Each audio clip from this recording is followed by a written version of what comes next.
नमस्कार, आप देख रहे हैं एनएमएफ न्यूज में आपके साथ शबनम। इस वक्त संसद में बवाल मचा हुआ है। अमित शाह के बयान से कांग्रेस इस कदर बीआर अंबेडकर के मुद्दे पर चिढ़ गई है कि सड़क से लेकर संसद तक कांग्रेस ने बवाल मचा दिया है। दरअसल अमित शाह ने संसद में बीआर अंबेडकर को लेकर एक बयान दिया और कहा कि विपक्षी दल कांग्रेस जितना अंबेडकर बयानबाजी करती रहती है, उतना अगर भगवान का नाम ले तो इन्हें स्वर्ग मिल जाएगा। बस इसी बयान से कांग्रेस इस कदर चिढ़ गई कि अमित शाह का इस्तीफा मांग लिया, अमित शाह से माफी की मांग कर डाली है और संसद परिसर के बाहर खड़े होकर कांग्रेस ने बवाल शुरू कर दिया है। हाथों में पोस्टर लेकर सोनिया गांधी से प्रियंका गांधी से लेकर राहुल गांधी, मल्लिकार्जुन खड़गे, तमाम विपक्षी दल के नेता वहां संसद परिसर के बाहर खड़े होकर हंगामा काट रहे हैं। लगातार गृह मंत्री अमित शाह के इस्तीफे की मांग कर रहे हैं और ये मांग कर रहे हैं कि अमित शाह को अंबेडकर के अपमान पर माफी मांगनी चाहिए। हालांकि जिस तरीके से विपक्ष ने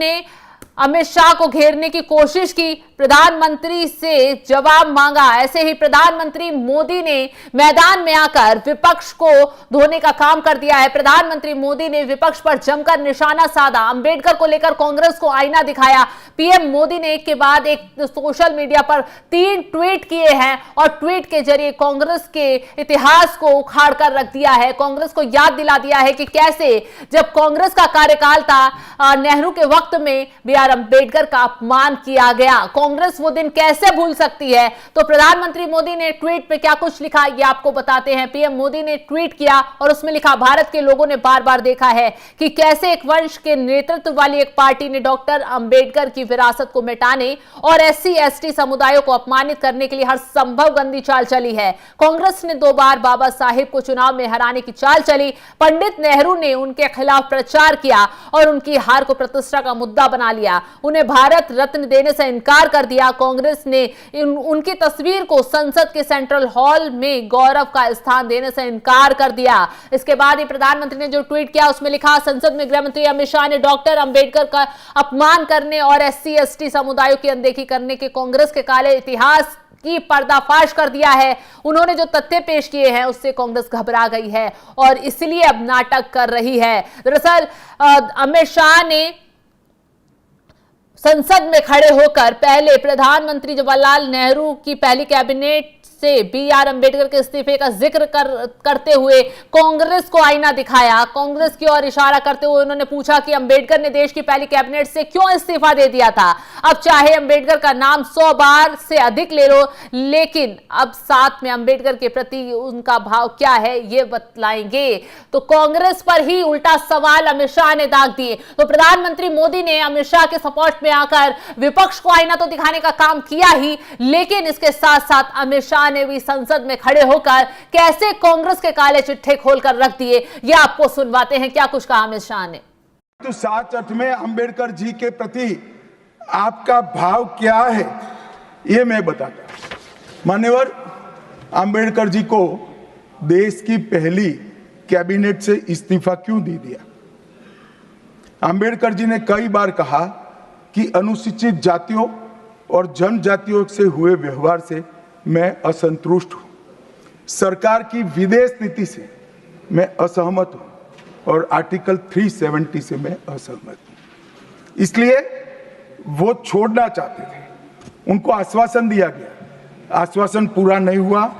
उन्होंने इग्नोरेंस के चलते इस्तीफा दे दिया और एक श्री BC रॉय ने पत्र लिखा कि अंबेडकर और राजाजी जैसे 2 महानुभाव मंत्रिमंडल छोड़ेंगे तो क्या होगा। तो नेहरू जी ने उनको जवाब में लिखा है, राजाजी के जाने से तो थोड़ा बहुत नुकसान होगा, अंबेडकर के जाने से मंत्रिमंडल कमजोर नहीं होता है।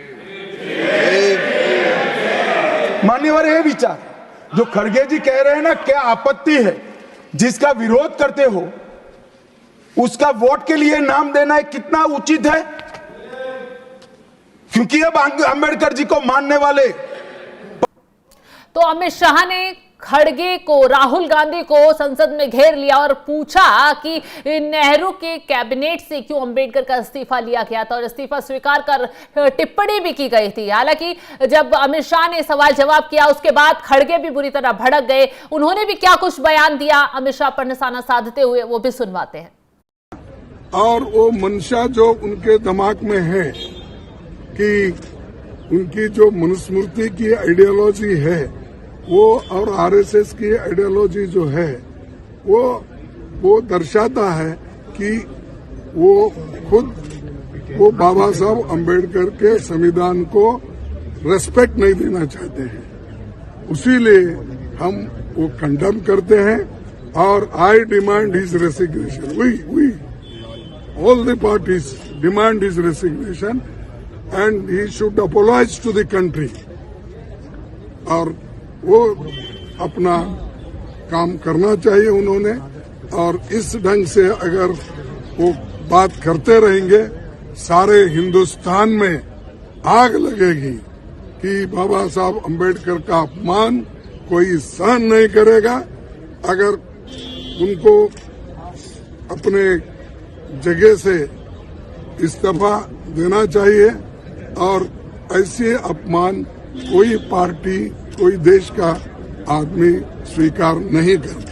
मल्लिकार्जुन खड़गे अब गृह मंत्री अमित शाह के इस्तीफे की मांग कर रहे हैं और कह रहे हैं कि उन्हें अपने पद से तुरंत इस्तीफा दे देना चाहिए। जिस तरीके से बीजेपी लगातार अंबेडकर का अपमान कर रही है वो वाकई में बहुत ही गलत तरीका है। और अब तो बीजेपी कांग्रेस पर आरोप लगा रही है और कांग्रेस बीजेपी पर आरोप लगा रही है। और जिस तरीके से हंगामा लगातार बढ़ता जा रहा है, प्रधानमंत्री मोदी ने सामने आकर कांग्रेस पर वार किया है। फिलहाल आपको इस खबर पर क्या है कहना, आपकी राय क्या है, कमेंट कर अपनी राय में जरूर बताएं। नमस्कार।